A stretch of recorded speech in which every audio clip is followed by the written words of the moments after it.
జిల్లా వెడవలూరు మండలం ఓటుకూరు పెద్దపాలెంలో మత్స్యకార వృత్తి పంపిణీ చేశారు। ఈ కార్యక్రమంలో కోవూరు ఎమ్మెల్యే వేమిరెడ్డి ప్రశాంత్ రెడ్డి పాల్గొన్నారు। ముందుగా గ్రామానికి విచ్చేసిన ఎమ్మెల్యే ప్రశాంత్ రెడ్డికి గ్రామ నాయకులు ఘన స్వాగతం పలికారు। అనంతరం మత్స్యకారులకు చెక్కులు అందజేశారు।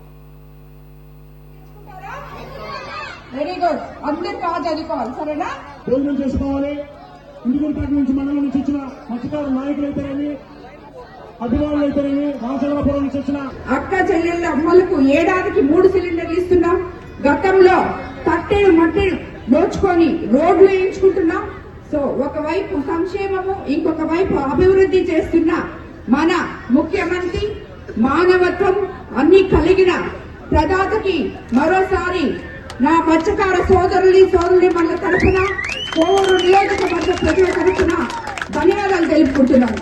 కోవూరు నియోజకవర్గంలో సచివాలయ సిబ్బంది మొత్తానికి చెప్తున్నాను, నేను అందరూ కూడా ప్రజలకి అందుబాటులో ఉండి ఆ పెన్షన్ ఎన్రోల్ చేయాలని చెప్పి, అదేవిధంగా ఈ రోజు ఇక్కడ ఈ మత్స్యకారులకి ఎవరికైనా కొంతమందికి ఈ మత్స్యకార భరోసా పడకపోతే వాళ్ళ ప్రాబ్లమ్స్ ఏందో కనుక్కొని జేడీ గారు ప్రత్యేక శ్రద్ధ తీసుకొని సచివాలయం సిబ్బందితో మాట్లాడి లోకల్ నాయకులు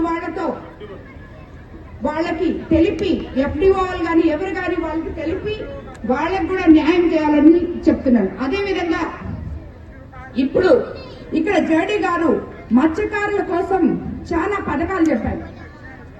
అవన్నీ కూడా మా మత్స్యకార గ్రామాల్లో జేడీ గారు అవేర్నెస్ ప్రోగ్రామ్ ఒకటి పెట్టి సచివాలయాల్లో మీ మత్స్యకార సిబ్బందిని కూర్చోబెట్టి ప్రతి ఒక్కరికి వాళ్ళకి ఏమున్నాయో, ఏం బెనిఫిట్స్ వాళ్ళకి వస్తాయో, ఏం సబ్సిడీలు వాళ్ళకి వస్తాయో మీరు గ్రామాల్లోకి రావాలి, వాళ్ళ దగ్గర కూర్చోవాలి, వాళ్ళకి ఎక్స్ప్లెయిన్ చేయాలి నేను చెప్తున్నాను। ఎందుకంటే ఎంతో మంది వాళ్ళకి ఏం బెనిఫిట్స్ వస్తాయో వాళ్ళు తెలియని పరిస్థితిలో ఉన్నారు। కాబట్టి మీరు ఆ అవేర్నెస్ ప్రోగ్రాంలు ప్రతి ప్రభుత్వం ఎన్నో పథకాలు ఇస్తుంది, ఆ పథకాలు ప్రజల దాకా తీసుకుపోయే ఇది నాయకులకి ప్లస్ ఉద్యోగస్తులకి అధికారులకి అందరికీ కూడా ఉండాలి।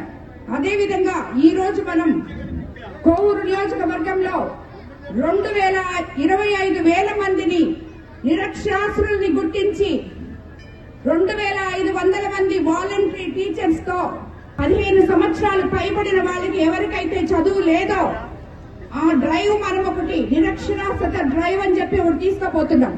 ప్రతి గ్రామ నాయకుడు 10 మందిని ఒక దగ్గర కూర్చోబెట్టి ఆ చదువు రాని వాళ్ళకి చదువు వచ్చిన వాలంటరీగా ఒకరు వాళ్ళకి చెప్పే విధంగా నాయకులు పనిచేయాలని చెప్పి మిమ్మల్ని అందరినీ కోరుకుంటాం।